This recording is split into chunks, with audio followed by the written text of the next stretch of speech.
بسم اللہ الرحمن الرحیم۔ عمران جناب اسپیشل میں ایک بار پھر خوش آمدید۔ آج پھر بات کریں گے پاکستان سپر لیگ سیزن 7 کے بارے میں، جو کہ بہت زبردست، بہت شاندار طریقے سے جاری و ساری ہے اور اپنے دوسرے مرحلے میں داخل ہو چکی ہے۔ کراچی کا مرحلہ، کراچی کے میچز ختم ہو گئے اور اب لاہور میں دوسرا مرحلہ سٹارٹ ہو چکا ہے 2 دن کے بریک کے بعد، اور اس میں بھی زبردست مقابلے دیکھنے کو ملے۔ اب تک 3 میچز ہوئے اور تینوں ہی زبردست میچز ہوئے۔ 2 میچز میں پہلے بیٹنگ کرنے والی ٹیم کو کامیابی ملی اور تیسرے میچ میں کوئٹہ گلیڈیٹر نے ایک بار پھر سے حیران کن فتح اپنے نام کی۔ ایک بار تو ایسے لگ رہا تھا کہ جیسے اب اسلام آباد میچ پہ کنٹرول حاصل کر چکا ہے، جبکہ سرفراز نے سلو کھیلنا شروع کیا اور جیمز کے بیٹ پہ بھی بال نہیں آ رہا تھا صحیح طرح، تو ایک اندازے کے مطابق 80-20 ہو چکا تھا جب 4 اوور میں 57 رن باقی تھے، اور پھر عمر اکمل بیٹنگ کے لیے آئے اور اس کے بعد پھر جس طرح سے انہوں نے اپنے شاٹس کھیلے تو ایک یکدم وہ بدل کے رکھ دیا میچ کو۔ ٹھیک ہے، سرفراز نے سلو بیٹنگ کی اور آخر میں انہوں نے اپنا جو تجربہ ہے اس کو بروئے کار لاتے ہوئے زبردست اننگز کھیلی، زبردست شاٹس، اور ان کو مطلب جس ایریا میں وہ کھیلنا پسند کرتے ہیں اس ایریا میں ان کو بالز ملے، فل ٹاس بال ملے، اور پور بولنگ کہیں گے ایک طرح سے اسلام آباد کے بولرز کی، اور سرفراز نے اس کا بھرپور فائدہ اٹھایا۔ لیکن جہاں اتنے عرصے بعد عمر اکمل نے کم بیک کیا، جو ان کے 3 6 تھے، 8 بال پہ 23 رنز انہوں نے سکور کیے، تو وہ ایک اہم حصہ تھا۔ اگر وہ اس طرح سے شاٹس نہ کھیلتے جس طرح سے وہ کھیل گئے تو شاید سرفراز بھی اتنے زبردست اینڈنگ نہ کر پاتے اپنی اننگز کی۔ تو خیر، کریڈٹ گوز ٹو کوئٹہ کہ جس طرح انہوں نے ایک بریو ڈیسیجن لیا ٹاس جیتنے کے بعد،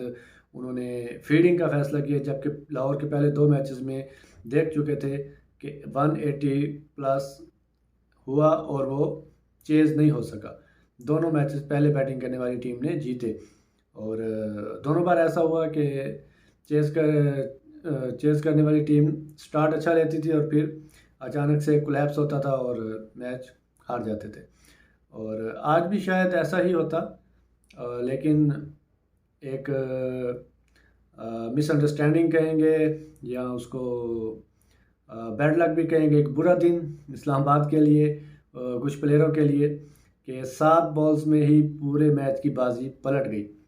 اور 7 بالز کے اندر ہیلز، شاداب، آصف علی، اعظم خان اور ایک وہ ینگ پلیئر محمد اخلاق، یہ چلتے بنے، تو وہاں پہ ایک بار بازی پلٹ گئی۔ لیکن پھر جس طرح سے اسلام آباد نے اینڈ کیا، فنش کیا اپنی اننگز کو، اور فہیم اشرف نے آج جس طرح سے اننگز کھیلی ہے، اور جب سے فہیم اشرف کو میں دیکھنے لگا ہوں تب سے یہ پہلی ان کی کوئی ایسی اننگز ہے جو کہ متاثر کن اننگز آپ کہہ سکتے ہیں T20 میں یا محدود اوورز کی کرکٹ میں۔ ایون انٹرنیشنل دیکھ لیں، آپ لیگز دیکھ لیں، ڈومیسٹک دیکھ لیں، تو وہ شاید اس طرح پرفارم نہیں کر پائے جس طرح ان کو کرنا چاہیے تھا۔ یہ بھی خبریں تھی کہ کچھ عرصے سے ان کا ہاتھ انجرڈ تھا جس کی وجہ سے بھی ان سے بیٹنگ نہیں ہو پاتی تھی، لیکن ہوپ فل کہ اب انہوں نے آ کے ایک اچھا انہوں نے ایک اپنا اچھے طریقے سے بیٹنگ کی، اور اسلام آباد کو بھی اور ایک جو کہتے ہیں کہ خود اعتمادی ملی ہوگی، اور ان کے اعتماد میں اضافہ ہوا ہوگا، ان کا کانفیڈنس بڑھا ہوا ہوگا کہ اب ہم اتنے نمبر تک ہمارے پاس اتنے اچھے بیٹسمین ہیں، اور ایسی ہی اننگز کی توقع کی جاتی تھی فہیم اشرف سے ہمیشہ، لیکن وہ ناکام رہتے تھے۔ کئی بار ان کو مواقع ملے اوپر بیٹنگ کرنے کے لیے یا اسی نمبر پہ ہی، لیکن کافی دفعہ ایسا ہوا کہ کافی اوورز باقی تھے لیکن وہ پورے اوورز نہیں کھیل پائے یا اپنی شاٹس نہیں کھیل پائے اور آؤٹ ہو جاتے تھے، اکثر سیٹ ہونے کے بعد آؤٹ ہو جاتے تھے۔ لیکن آج انہوں نے جس طرح سے اننگز کا اختتام کیا، جس طرح سے انہوں نے ایک ڈوبتی ہوئی اننگز کو، ٹیم کو سہارا دیا اور ایک ہائی سٹینڈرڈ پہ جا کے انہوں نے ختم کیا، اور 199 20 اوور کی کرکٹ میں کوئی چھوٹا ٹارگٹ نہیں ہے، اور لاہور جیسے گراؤنڈ میں جہاں پہ کہ چیزنگ ڈیفیکلٹی رہتی ہے، لیکن انہوں نے اپنا کام کیا. باقی پھر تھوڑی سی مس فیلڈنگ بھی ہوئی اسلام آباد کی، اور پور بولنگ، اور شاید تھوڑا سا آج کپتانی میں بھی. ظاہری بات ہے جب بندہ ہارتا ہے تو پھر سوال اٹھتے ہیں، جب آپ جیت رہے ہوتے ہیں تو آپ کی جو ہوتی ہیں مسٹیکس ان پہ بھی پردہ پڑ جاتا ہے، یا ان پہ نہیں بات کی جاتی. تو لیکن جب آپ ہارتے ہیں تو پھر چھوٹی چھوٹی بات پہ بات کی جاتی ہے. خیر، اوورآل اسلام آباد نے بھی اچھا کھیلا، ایک زبردست کرکٹ دیکھنے کو ملی شائقین کو. لیکن کوئٹہ کے کپتان کو، کوئٹہ کی مینجمنٹ کو دیکھنا ہوگا، اپنے بیٹنگ آرڈر کو تبدیل کرنا ہوگا آنے والے میچز میں. اگر وہ چاہتے ہیں کہ وہ پلے آف کے لیے کوالیفائی کریں، اگر وہ چاہتے ہیں کہ ٹورنامنٹ میں اینڈ تک جائیں، تو ان کو اپنی بیٹنگ لائن میں تبدیلی لانا ہوگی. ٹھیک ہے، ارلی وکٹس گر جاتی ہیں تو ٹھیک ہے، سرفراز آتے ہیں یا سچویشن کے حساب سے، لیکن آج جس طرح سے سٹارٹ ملا تھا اور وکٹس گرا پھر، تو ونس کے بعد نمبر 4 پہ عمر اکمل کو بھیج دیتے تو شاید میچ جلدی ختم ہو جاتا، اور شاید اس کو زیادہ بیٹنگ کا موقع ملتا، اس کا کانفیڈنس زیادہ بحال ہوتا. پہلے تو آپ نے انہیں 5 میچز میں بٹھا کے رکھا، ٹھیک ہے، اگر آپ انہیں موقع دیا تو آپ نے اسے نمبر 7 پہ موقع دیا جا کے. تو یہ ایک طرح سے میں سمجھتا ہوں کہ زیادتی ہے. اور ٹھیک ہے، وہ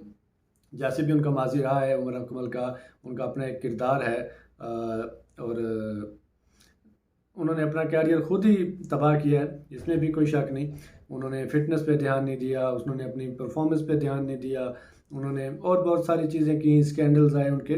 لیکن بورڈ نے ان کو سپورٹ کیا. لیکن ہر چیز کی ایک حد ہوتی ہے، اور اینڈ پہ آ کے بورڈ نے بھی ہاتھ کھڑے کر لیے. لیکن پھر شاید لگتا ہے کہ عمر اکمل کو اس چیز کا احساس ہوا، اور پھر انہوں نے اپنی محنت شروع کی اور ایک زبردست کم بیک کیا ایک لمبے عرصے کے بعد. اور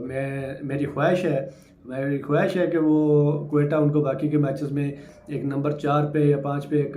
زبردست موقع فراہم کریں، پلیٹ فارم فراہم کریں کہ وہ اپنے جوہر دکھا سکیں باقی کے 4 میچز میں. اور اگر وہ پلے آف کے لیے کوالیفائی کرتے ہیں تو اس میں بھی، تو پھر یہ ہے کہ وہ آسٹریلیا کے خلاف T20 یا ODI میں بھی اپنی جگہ کے لیے امیدوار ہو سکتے ہیں، اسکواڈ میں جگہ بنانے کے لیے. اٹس ٹو ارلی، لیکن ہمیں حفیظ کا گیپ پور کرنے کے لیے ایک ایکسپیرینس کی ضرورت ہوگی، تو جو کہ عمر اکمل بخوبی نبھا سکتے ہیں. اور اگر بورڈ کو زیادہ پتہ ہوگا، اور اگر وہ بورڈ کو لگتا ہے کہ وہ سیریس ہوئے ہیں اپنے کیریئر کو لے کے، اپنے پرفارمنس کو لے کے، اپنے کم بیک کو لے کے، تو بورڈ کو تھوڑا بہت کرنا پڑے گا ان کے ساتھ، اور موقع فراہم کرنا پڑے گا. ایک بار پھر ان پہ محنت کرنی پڑے گی. اور عمر اکمل کو بھی چاہیے کہ ابھی جو ان کا تھوڑا بہت کیریئر بچا ہے تو اس کو وہ ایمانداری سے، سچے دل سے، لگن سے پاکستان کے لیے اس کو وقف کریں، اور پاکستان کے لیے زیادہ سے زیادہ اچھا کرنے کی کوشش کریں. اور یہ ایک ان کے لیے بہت زبردست پلیٹ فارم ہے، اور ایک زبردست انہوں نے ایک کم بیک کیا ہے، اور بڑا ان کے اعتماد میں اضافہ ہوا ہوگا.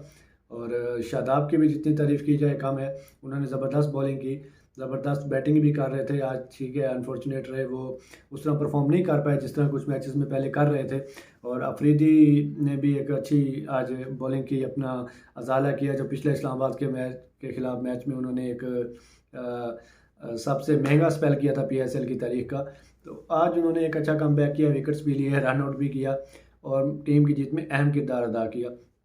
ٹھیک ہے، بیک پین کی وجہ سے وہ بیٹنگ کے لیے نہیں آ پائے، تو لیکن صحیح ہے، یہ سب کو پتہ ہے کہ وہ شائقین کے لیے کھیل رہے ہیں. شاید اپنا ان کا اتنا نہ ہو، لیکن شائقین انہیں ابھی بھی دیکھنا چاہتے ہیں، تو جس کے لیے وہ کھیل رہے ہیں. اور ہو سکتا ہے ان کا آخری PSL ہو، تو امید کرتے ہیں کہ وہ ان کی ٹیم آگے تک جائے، اور شاہد افریدی اور زیادہ پرفارم کریں تاکہ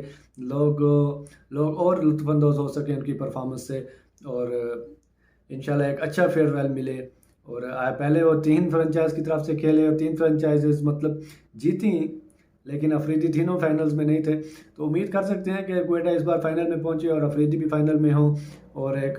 زبردست فیئر ویل ملے، جو کہ ان کو شاید انٹرنیشنل کرکٹ میں پاکستانی بورڈ کی طرف سے نہیں مل سکا. تو خیر، ہوپ فار ویل. تو کل PSL میں 2 مقابلے ہوں گے، اور امید ہے کہ کل بھی زبردست مقابلے دیکھنے کو ملیں گے. اب تک کے لیے اتنا ہی، ملتے ہیں اگلے ویڈیو میں. اللہ حافظ.